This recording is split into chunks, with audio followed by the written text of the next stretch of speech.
It was more predictable than any weatherman. The minute the snow started to fall on a good January morning and began to pile up, and locals here began to post pictures of the snowfall on their Facebook pages, I could guarantee that by the afternoon there would be a beautiful sunny beach scene from Florida from my dear friend Denise. She loved to rub it in. And that usually began an hour or two banter between the two of us about why I live still in Western Pennsylvania and why she moved to sunny Florida. This winter, I will miss that banter. For last week, Denise lost her battle with cancer. We first met as scouting parents. Before long, Denise's husband was one of our family physicians. Denise and the kids joined the church. And thus began a couple decades worth of friendship. Denise was an incredible mother. Cross one of those kids, and you had the angriest mother bear you could have imagined. And for all the right reasons. She was a loving and supporting wife and partner to Ron. She was a faithful churchgoer, a dear friend to many.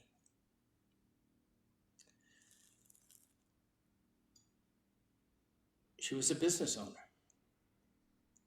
and I spent hours in her shop trying to solve all the problems of Clarion, and we had most of them done. We just couldn't get anybody else to buy into them.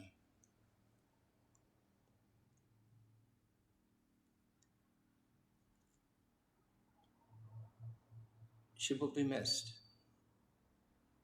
by all, for Denise touched many lives. And regardless of all the hats that she wore for others, for me, she will always be a shield maiden. You see, one of the things that bound Denise and I together was our common Nordic heritage. We claimed that the craziness that nobody else understood about us simply came from the Vikings. And together we could be a pretty formidable force when we wanted to.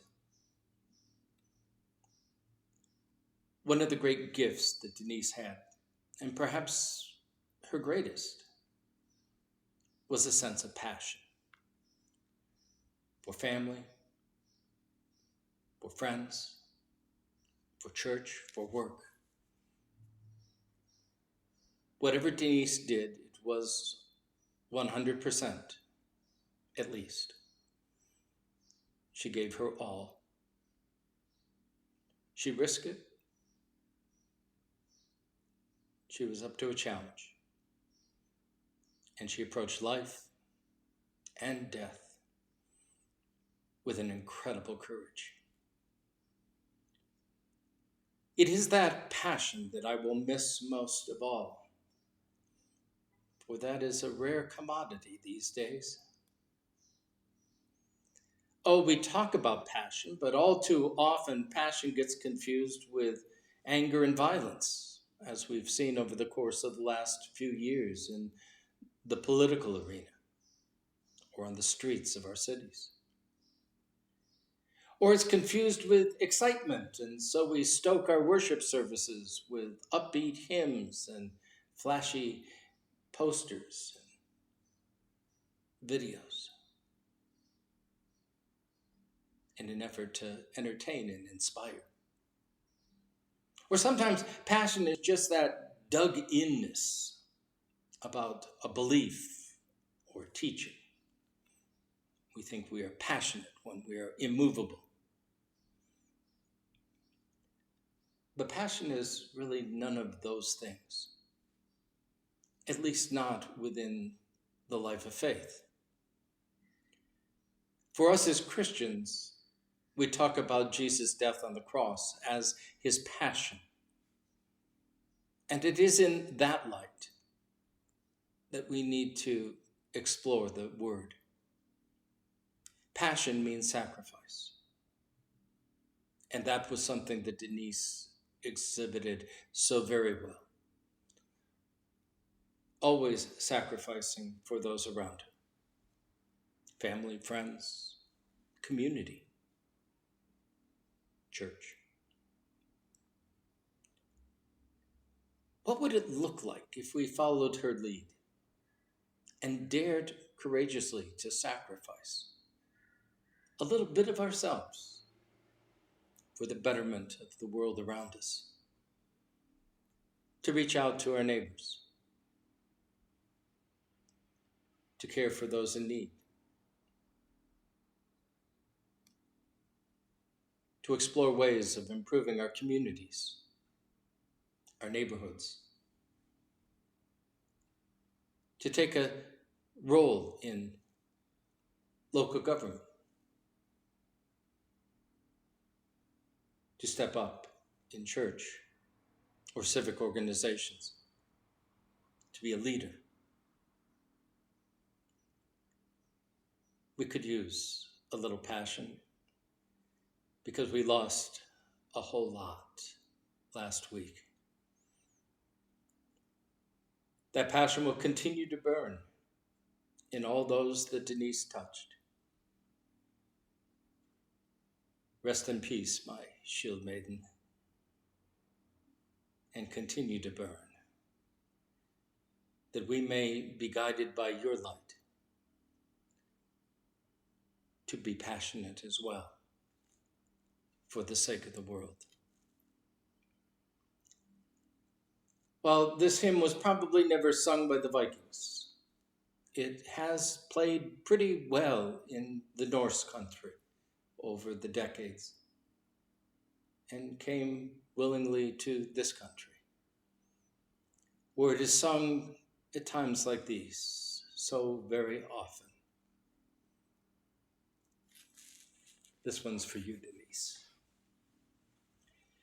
Tryggare kan ingen vara, Angels lilla barneskara, stjärnan är på himla fastad, fölken ej kan den nästas. Children of the Heavenly Father, safely in his bosom gather, nestling bird nor star in heaven, such a refuge e'er was given. God his own doth tend and nourish, in his holy courts they flourish.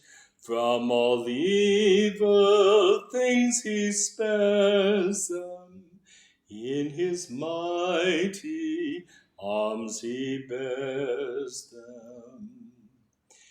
Neither life nor death shall ever from the Lord his children sever. Unto them his grace he showeth, and their sorrows all he knoweth.